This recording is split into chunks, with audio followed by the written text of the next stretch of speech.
The intimacy about audio, though, is why I'm so enamored with podcasts, why I wanted to launch my own, why I listen to so many. I think there's something that, we think video is intimate because we see them, but I feel like we're more aware of the screen. We're more aware of the barrier. When we're watching it on video, we know that there was a camera and that there's a screen and I can bump into it. But when you've got your earbuds on or you're in your car by yourself and you're just listening to someone's voice, there's something very personal and very intimate. I always said when I first started this show, I wanted people to feel like they were eavesdropping on a private conversation. Does it feel isolating to you? And how do you connect with an audience? What do you do to try to connect with people that you're speaking to intimately, but are not actually there? The simplest answer is if you think about how you listen to, in this case, radio, or satellite radio, whatever medium you're listening to. Let's say you're in your car.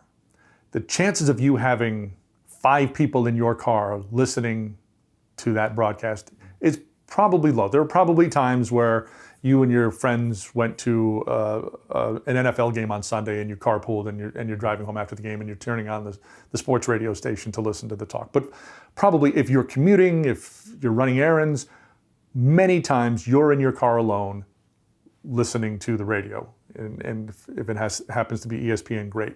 So I often envision myself talking to one person in a car. So I'm picturing you, Brian, driving in your car, and I'm talking to you about whatever we're discussing at the moment. I worked with a guy who needed a visual. He, right in the studio on top of the microphone, on top of the soundboard, would put a teddy bear. And he would talk to that teddy bear, and that was his visual cue. But I just imagine that one person listening, whether they're sitting in their living room, often sitting in a car is how I envision it. Yeah, and that's how you go from feeling like you're broadcasting, like yelling to a large group, and just communicating with somebody. I think the best advice I ever got as a speaker and as a magician, as a performer, when you look at that big, you got an audience of 100 or 500 or 1,000, when you look at them, is instead of seeing I'm performing to or I'm speaking to 500 people once, you imagine I'm speaking to one person times 500, right? That you pick one person at a time and you just do the show for them, or you speak to them, or you tell the story for them, and then you move to a different person, but you're always doing it one person times however many people are in the room. Does that feel like? Well, and I think you touched on it. It's broadcasting a one-on-one interaction, and they're at polar opposite parts of the spectrum. Broadcasting one-on-one conversations, which I think is different between radio and a medium like television, because the camera's there, and I think there's an expectation that there's more than one person on the other side of this television watching whatever we're doing, as opposed to radio, which is a much more intimate medium. Yeah, I mean, literally, even if you take a more recent example of, and I think radio's a much more immediate medium too.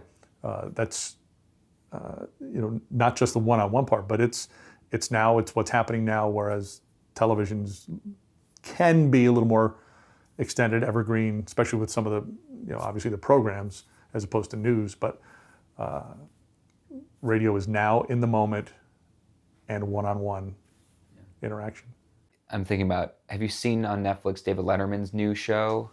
It's I've seen clips of it.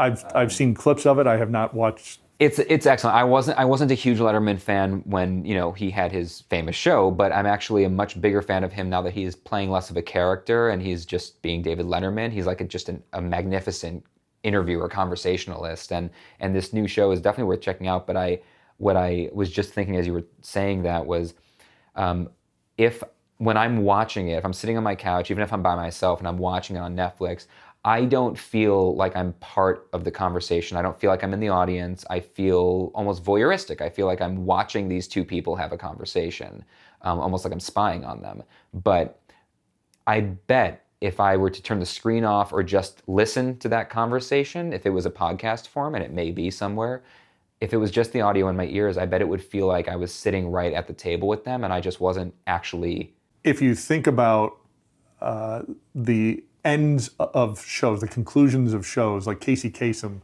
keep your feet on the ground, keep reaching for the stars. Yeah. I had a friend who would close out the show with, and this may be paraphrasing, but it was to thank the listener. Thank you for being here. Otherwise, it would just be two guys in the studio talking about sports. Mm-hmm. Two guys in a room talking about sports. Yeah. And almost like that Letterman-esque thing that you're eavesdropping on a conversation. And that's what it is. Might have, if you've got multiple hosts on a show and there's just a couple people talking about the sports, and now you're eavesdropping on that conversation, and that can be magical if the pairing's right. Any parting advice for students looking to get into broadcast journalism, looking to get into radio in the world, where we're at now in the digital medium with everything kind of in flux? Any parting wisdom in case any of those folks are listening?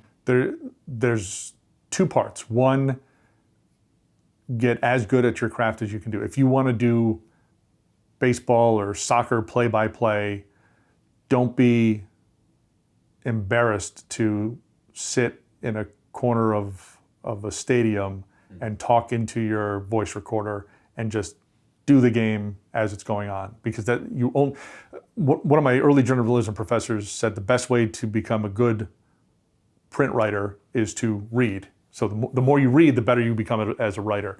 Same thing with broadcasting. The more you listen and the more you do it, the better you become at it. And keep up with the technological advances of the industry.